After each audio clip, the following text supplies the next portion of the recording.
আসছে। স্কুল থেকে আসার পরে জোহরের আজান দিতে পরে আমার পাশের ঘরের জালের বলে আমার মেয়েকে আমি গোসল করতে পাঠাইছি।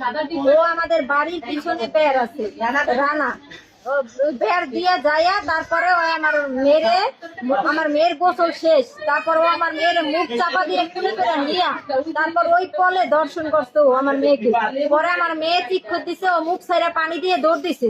পরে আমার মেয়ে চিৎকার দিছে, পরে আমি দৌড়ায় গেছি। দৌড়ায় যায় কি আম্মু তোমার কি হয়েছে? আমার রানায় মারছে। পরে এই রানারে আমি আবার ডাক দিয়ে আনছি, তুই কি করছো, তুই স্বীকার কর আমার কাছে আমার মেয়ের কি করছো।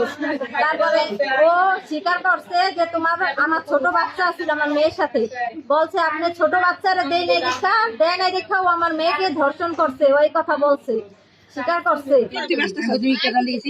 দিব না, হ্যাঁ পরে আমি কি দিবি না গেলে টাকা দিব না, আমি ওর কি তুই দিছস কি লিগা? এমটা কি লিগা তুই দিছস কি লিগা? জানোয়ার বাচ্চা দিছস কি লিগা? খারামি তুই আচ্ছা কত ছিল?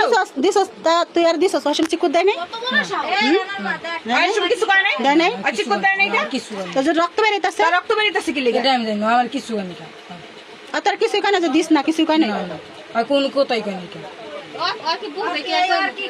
ওই কয় বছরে আর কি বোঝে?